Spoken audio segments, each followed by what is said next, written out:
Let's return to this morning's news out of Buckingham Palace. Queen Camilla has been forced to withdraw from key engagements due to illness. Yeah, for more, we're joined by entertainment editor Peter Ford. Pete, the latest?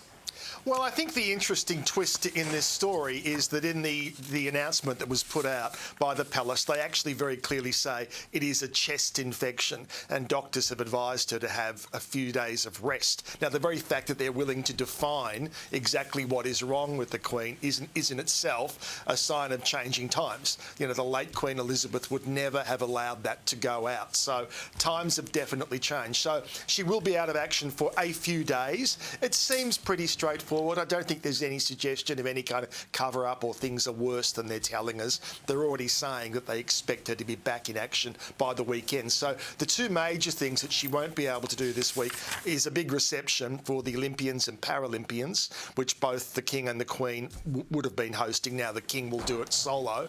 And also the opening of the Field of Remembrance, which is a big thing at Westminster Abbey. And Queen Camilla is very devoted to any kind of remembrance events because she very much, with the history of her own father, if you're aware of that, and his service, she likes to especially be involved in those. So she'll miss that, but there are more remembrance events at the weekend, which hopefully she will be able to participate in. And this comes at a time when this vision you're seeing here is big doco going to air next Monday, which is all about domestic violence. And this, again, is one of the things that is very close to the heart of Queen Camilla.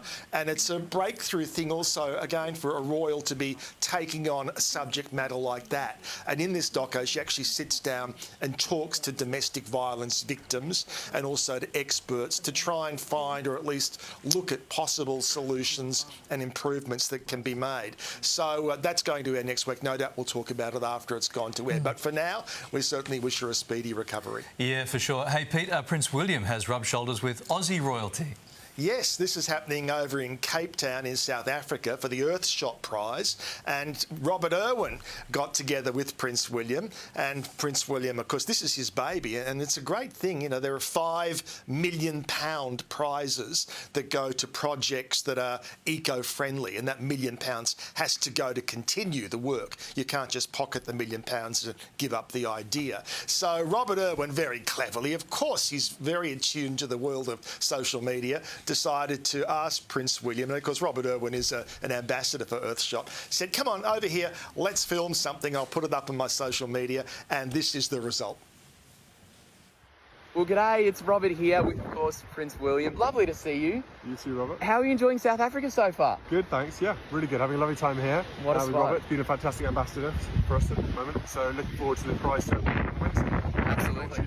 Tomorrow night, it's going to be amazing. I have to ask, we're in South Africa, one of the most amazing countries and continents for wildlife. Do you have a favourite African animal? Oh, it's a tough question. It's a really tough question, and my children ask me this regularly. I think I'm going to have to say the cheetah.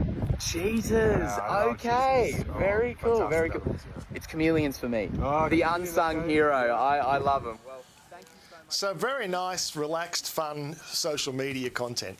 Of all the animals, Yeah, but all... I would have said cheetah. giraffe. That's going to stick, I reckon. Anyway, it takes a lot to get Robert Irwin out of his car keys. Yeah. Looking good. That was great. I love that. Fantastic. Australia's celebrating Melbourne Cup winning jockey Robbie Dolan. And we love this. He's got this special talent away from the racetrack. Yeah, it's a great story. And in fact, Robbie's saying they should be making a movie about my life. Since he came from Ireland 8 years ago, a lot of great things have happened, and he's become a dad, and he appeared on The Voice, and you know, one thing leads to another in life, and sometimes when one door slams and another one, you know, one door opens, another one slams in your face. That's not right, is it? But you know what I mean. One thing leads to another, and he was on The Voice. He got through to the sing-offs. He was on Rita Ora's team. So, yeah, he's great. It's a good thing. You're going to have something to fall back on in life. And what I was badly trying to explain there before is one thing does lead to another, because as a result of that exposure on The Voice, the P&O were having a cup-themed cruise, and they invited him to go on board and actually as a singer and perform. And whilst he was on that cruise, the trainer Sheila Laxon was on board, and he asked her for a selfie. That struck up a connection, and Sheila Laxon, you know, one thing leads to another, and then he goes on to win the Melbourne Cup yesterday. So it's a lovely story. That is terrific. He would have no voice left to sing this morning. Do you reckon? No. Absolutely. His whole family was out. They would have been singing tunes around the table. It would have been fabulous. And Pete, just to round it out, the saying that you're looking for is when you say your favourite animal is a cheetah, then a door slams in your face. I think that's the saying. That's the one. Yeah, OK, thank you. Thank you.